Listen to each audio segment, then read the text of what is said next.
कर रहे थे सुबह, very early in the morning, कुछ 3 बजे के आसपास।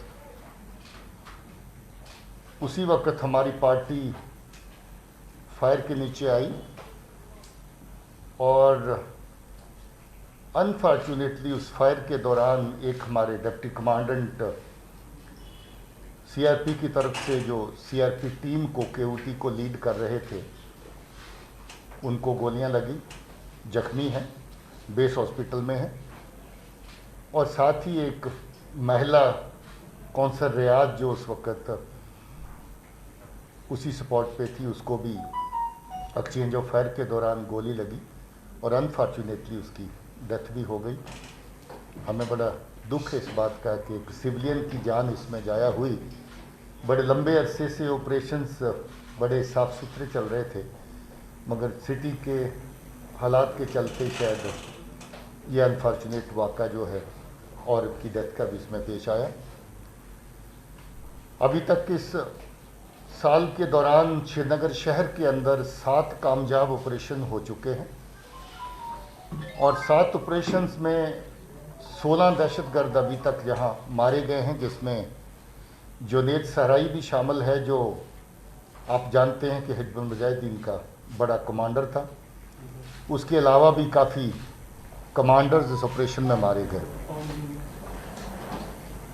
मरने वालों में 5 लोग ऐसे हैं आतंकियों में जो श्रीनगर शहर के रहने वाले हैं और बाकी लोग 11 जो हैं वो बाकी ज़िलों के हैं। इससे आप अंदाज़ा लगा सकते हैं कि श्रीनगर शहर कितना निशाने पे रहता है बाहर के दहशतगर्दों के, जो बाहर के ज़िलों में ऑपरेट करते हैं। बार बार उनके ग्रुप बाकी ज़िलों से श्रीनगर शहर में आके पनाह लेते हैं और जहां पर दहशतगर्दी कार्रवाइयों को अंजाम देने की प्लान करते हैं और उसके मुताबिक जहां पर आकर के छुपते हैं और बहुत सारी कार्रवाइयां अंजाम भी देते हैं। ऑपरेशंस के हवाले से अगर देखें तो अभी तक 72 ऑपरेशंस इस साल के अंदर हम लोग कर चुके हैं, जिसमें 177 दहशतगर्द अभी तक मारे गए हैं, जिसमें 12 दहशतगर्द जम्मू के खिते में मारे गए और 165 यहाँ पर मारे गए। इसमें काफ़ी बड़ी तादाद फॉरेन टेररिस्ट की है जिनका ताल्लुक पाकिस्तान से है। इनमें 22 टेररिस्ट जो हैं वो अभी तक जो मारे गए हैं वो पाकिस्तान से जुड़े हुए फॉरेन टेररिस्ट हैं। इतना बता दूं कि तीनों लोकल टेररिस्ट हैं, तीनों ही साउथ कश्मीर के हैं और तीनों से हथियार पकड़े गए हैं। मैं फिर से जो हमारी महिला जिसकी जो रात वाले ऑपरेशन के दौरान एक्सचेंज ऑफ फायर में डेथ हुई, उस पर खेद व्यक्त करता हूँ। अनफॉर्चुनेट लॉस है और मैं उनके परिवार के साथ भी हमदर्दी जाहिर करता हूँ और ये भी दुआ करता हूँ कि हमारे ऑफिसर जो सीआरपी की तरफ से जो ऑपरेशन के लीडिंग रोल में थे वो इस वक्त जख्मी हैं, क्रिटिकल हालत में हैं और उनकी तंदुरुस्ती के लिए भी दुआ करता हूँ। श्रीनगर में एनकाउंटर और इस एनकाउंटर के हवाले से डीजी की प्रेस ब्रीफिंग के दौरान मीडिया के सवालात का जवाब। लेकिन आपको याद होगा सोपोर का नौजवान, सोपोर के सदीक कॉलोनी का इरफान अहमद, और इरफान अहमद के बारे में आम लोग कश्मीर का यही कहता है कि वो कस्टोडियल किलिंग है। पुलिस का स्टेटमेंट अपनी जगह पे, पुलिस ने जिस तरह से इस स्टेटमेंट जारी किया है कि वो उनकी कस्टडी में था, उसको छापे के लिए ले जा रहे थे, वहां वो उनसे भाग गया और उसके बाद उसकी डेड बॉडी पाई गई तुजर के इलाके में एक पत्थर की कान से।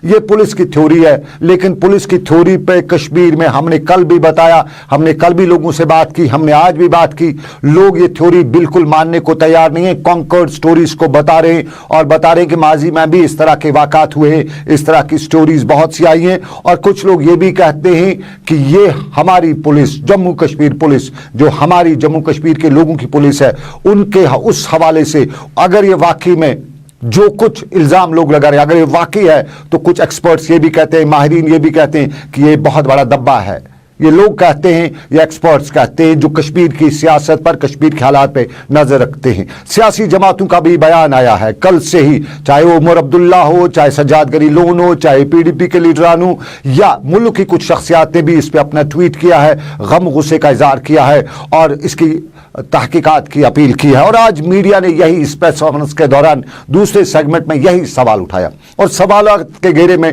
आईजी कश्मीर ने भी जवाब दिया, डीजी ने भी इस पर बात की और सवाल यही था कि पुलिस का कहना कि ये यहां से गया वहां हुआ, तो यहां पे कुछ जो लूप होल्स हैं पुलिस की थ्योरी में, पुलिस की स्टोरी में, उनको सामने रखा गया और सवाल यही पूछा गया कि अगर ये शख्स रात के वक्त गायब होता है, मिसप्लेस गुम हो जाता है और 12 बजे के करीब सोपोर में इंटरनेट स्नैप किया जाता है, डेड बॉडी सुबह मिलती है, तो पहले इंटरनेट स्नैप करना क्या कोई मामला था? जवाब आईजी ने इसका इस तरह से दिया कि उनको जब पिक किया गया, अरेस्ट किया गया, तो उनके पोसेशन से ग्रेनेड मिला।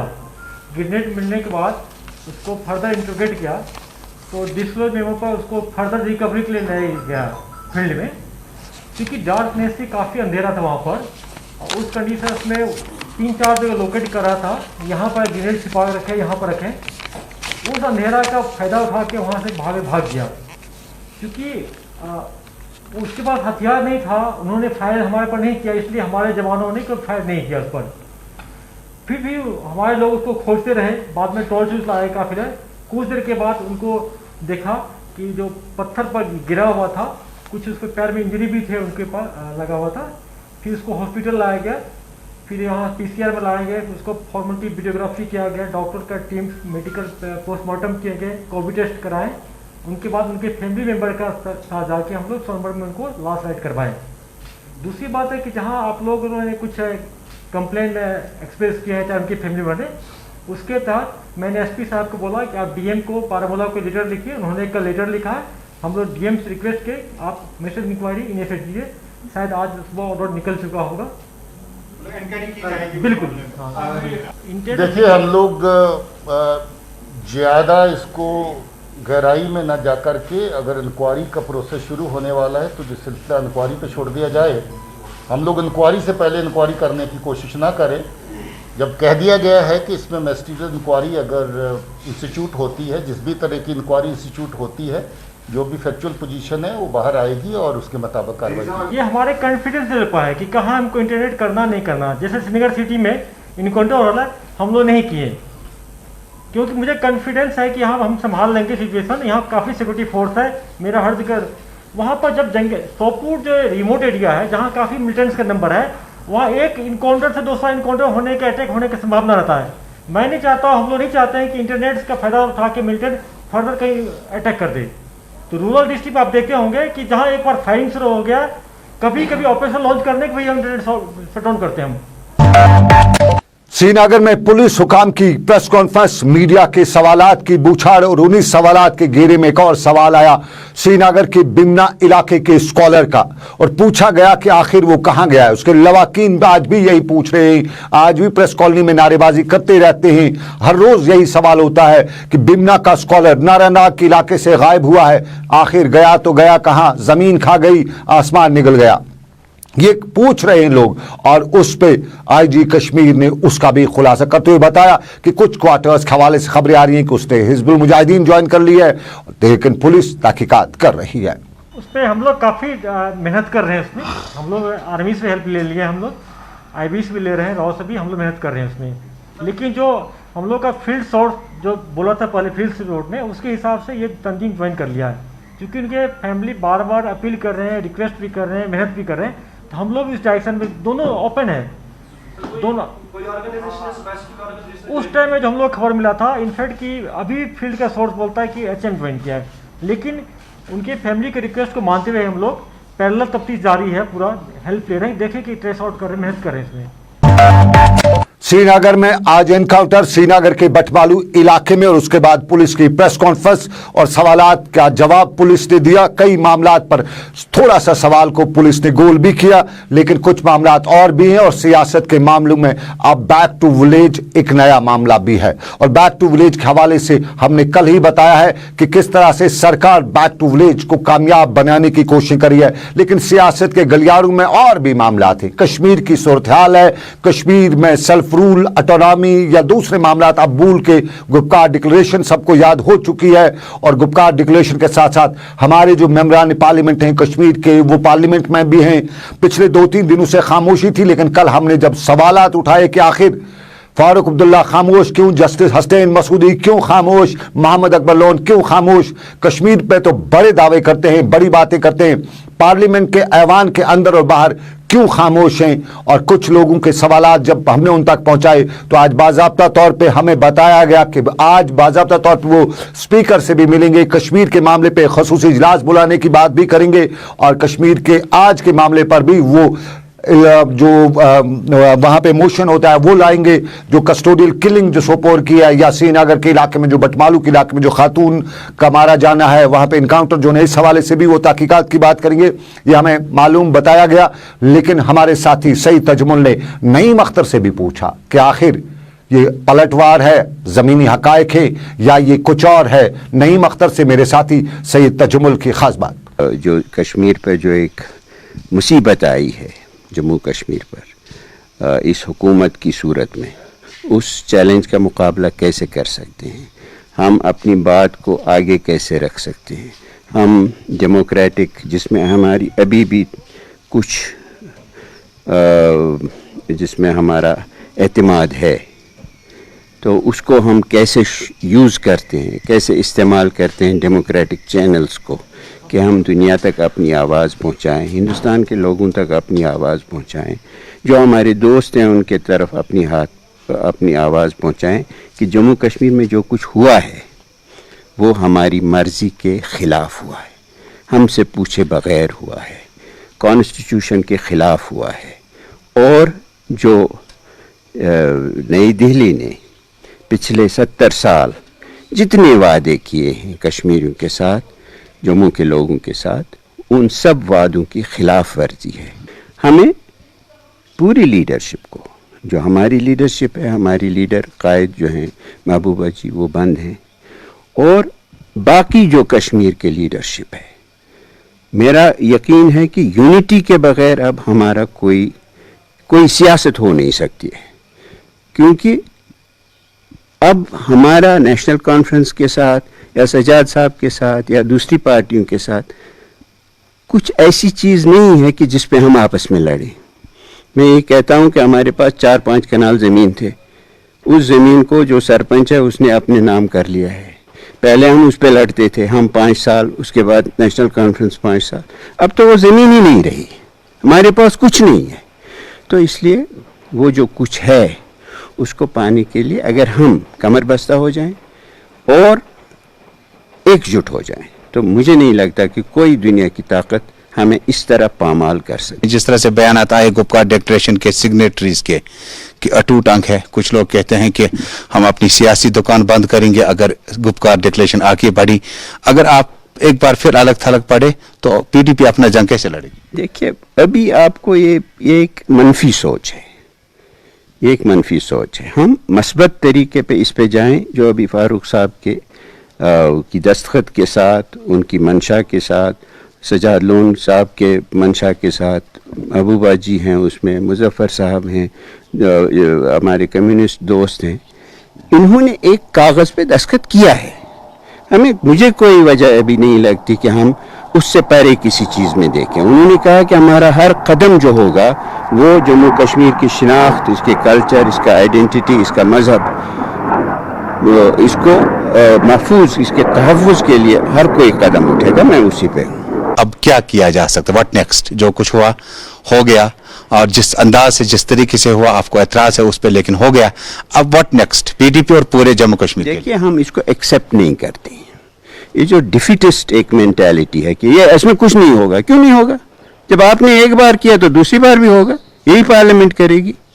ये डिफीट हम कम से कम मैं एक्सेप्ट नहीं करता, मेरी पार्टी एक्सेप्ट नहीं करती।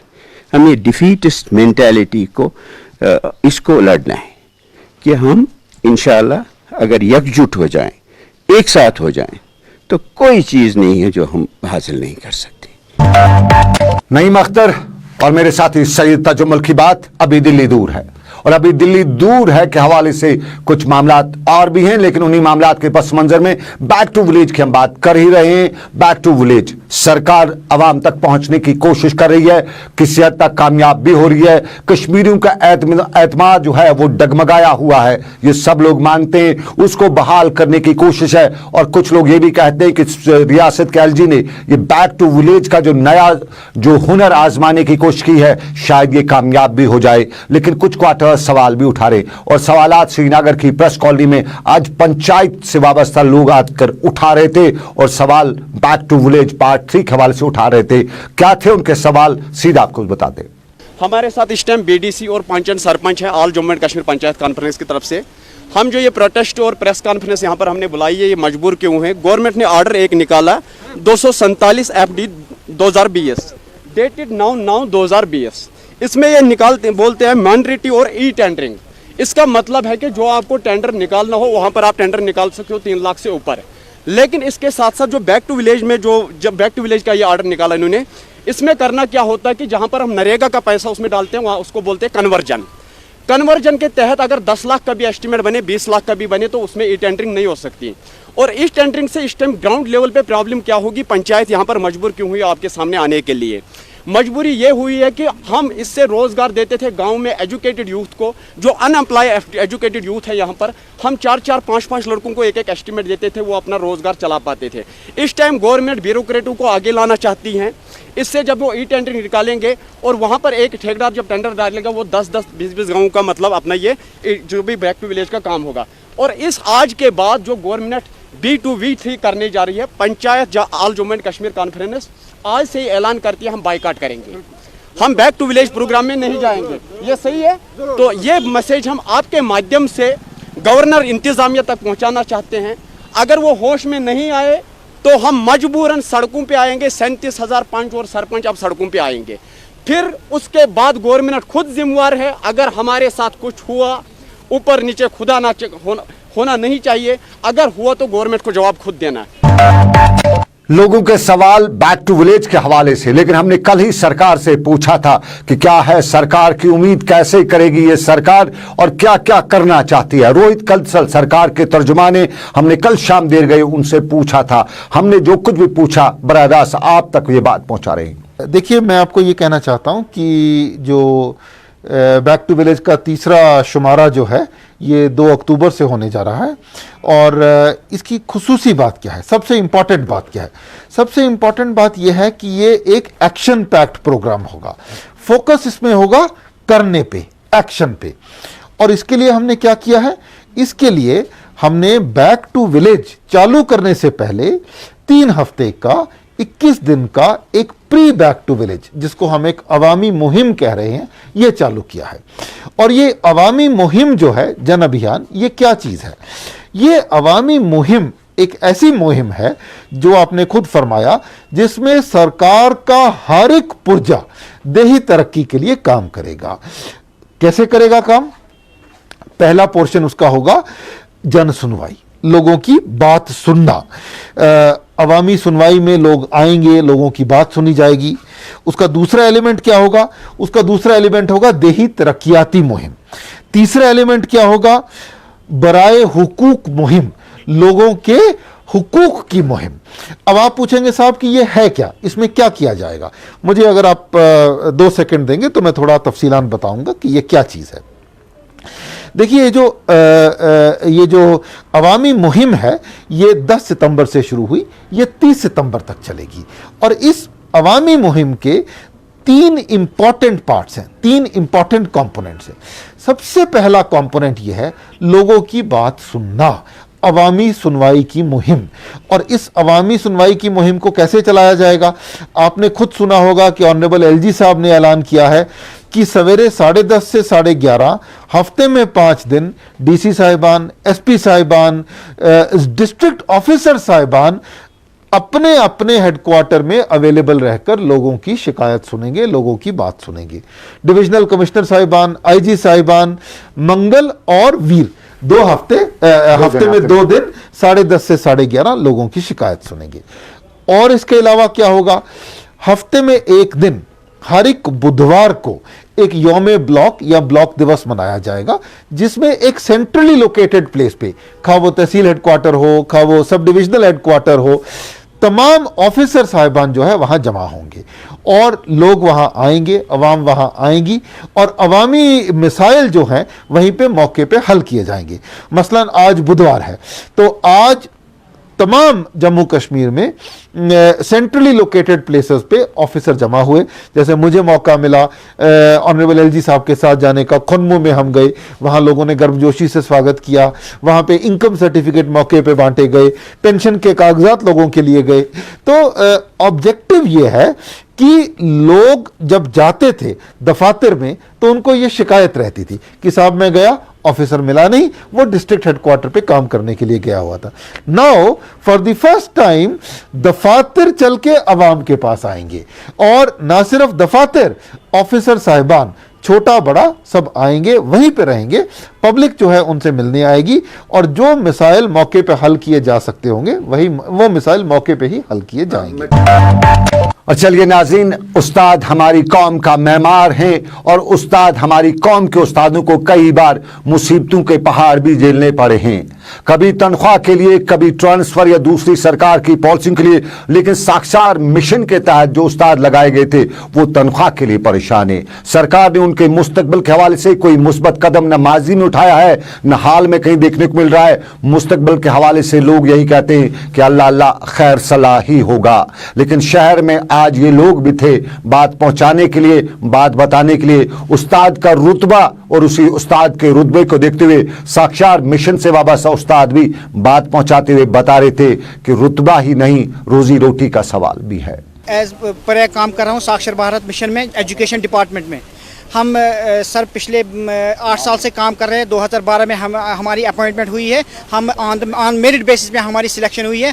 हमने पिछले 8 साल से एकेडमिक सपोर्ट भी दिया है, इलेक्शन ड्यूटी भी दे दी है, फूड सर्वे भी किया है। हर किस्म का जहाँ पर भी गवर्नमेंट को हमारी ज़रूरत पड़ी है हमने वहाँ वो काम अच्छी तरीके से अंजाम दी है। अब हमारी जो जॉब पॉलिसी फाइल निकाली है, इस वक्त वो एडवाइज़र थे खुर्शीद अहमद गानिया साहब, इसी फाइल पे बाकी अफसरों ने काम किया है और जॉब पॉलिसी फाइल कंप्लीट हो गई। उन्होंने ग्राउंड लेवल से रिपोर्ट्स ली है, ज़ाडियो से, हेडमास्टर साहब से, सीओ से डाइट तक, डाइट से डायरेक्टर स्कूल एजुकेशन से कमिश्नर सेक्रेटरी तक। लेकिन बदकिस्मती से हमारी फाइल पेंडिंग हुई है। हमारे हक में इनको रिपोर्ट्स भी आ गए हैं, पॉजिटिव रिपोर्ट्स है। हम एजुकेशन डिपार्टमेंट ने ये भी कहा कि हमारी इनकी ज़रूरत है, ये बहुत अच्छी तरीके से हैंडल कर रहे हैं डिपार्टमेंट को, लेकिन बदकिस्मती से हमारी फाइल पेंडिंग है। अब हम गवर्नमेंट से यही गुजारिश कर रहे हैं कि हमारा फ्यूचर आज के बाद ज़ाया ना कीजिए, हमें जल्द से जल्द रेगुलराइजेशन चाहिए। और चलिए नाज़रीन, अब चलते चलते आपको यह भी बताते चले, स्पेशल रिपोर्ट में हम खास तौर पे दिखा रहे हैं कि कुछ बदलाव जमीनी सतह पे देखने को मिल रहा है। कुछ जगहों पे रंग रोगन भी हो रहा है, कुछ सड़कों पे मैग्नेमाइज भी हो रहा है, कुछ लोगों के काम भी हो रहे हैं। कहते हैं कि बादशाह अगर चाहे तो कुछ भी कर सकता है और बादशाह जो आया है, एलजी जो यहाँ का आया है, कहीं न कहीं आवाम से जुड़ने की कोशिश कर रहा है, आवाम के मसाइल हल करने की कोशिश भी कर रहा है। और इडली गांव से लेकर मलपुरा के बडगाम तक की सड़क सदियों में बनी नहीं सकती थी। 21वीं सदी में रहते हुए भी वहां की सड़क का वही हाल था जो 100 साल पुराने अंग्रेजों के जमाने में सड़कों का हुआ करता था। लेकिन नए एलजी ने कोशिश की और नए एलजी की इस कोशिश के बाद उनके इलाके की सड़क भी तामीर हुई, मरम्मत भी हुई, मैग्नेमाइज भी हुई। लोगों में खुशी, शुक्रिया वो करना चाहते हैं और शुक्रिया करते करते कहते हैं जियो एलजी साहब, कम अज कम हमारा काम भी हुआ। नंबरदार मालपुरा सरकार वारिया खुश वारिया खुशी सान फार फलंग एरिया रोड गन डिपार्टमेंट ताउन ताउन मिल हर कुछ डिपार्टमेंट ये नहीं क्या इंजीनियर साहिबानों को ताउन महकमे मालन को ताउन खास कर वो भी कोशिश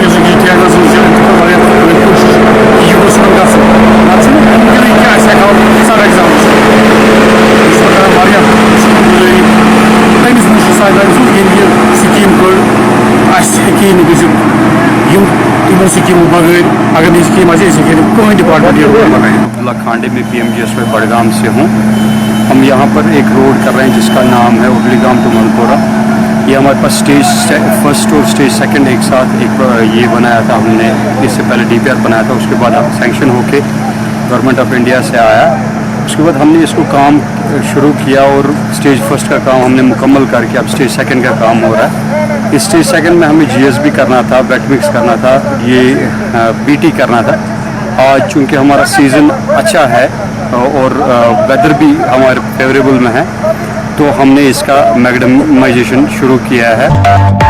ये इडलीगाम से लेके मलपुरा बड़गाम की सड़क बनाए जाने पर वहां के लोगों की फरियाद नहीं बल्कि शुक्रिया के अल्फाज। लेकिन इन्हीं अल्फाज के साथ आपको बताऊं कि अभी का स्पेशल रिपोर्ट बस इतना ही। मेरे साथी समीर वानी के साथ मुझे दीजिए इजाजत। आप रखिए अपना ख्याल। अल्लाह हाफिज।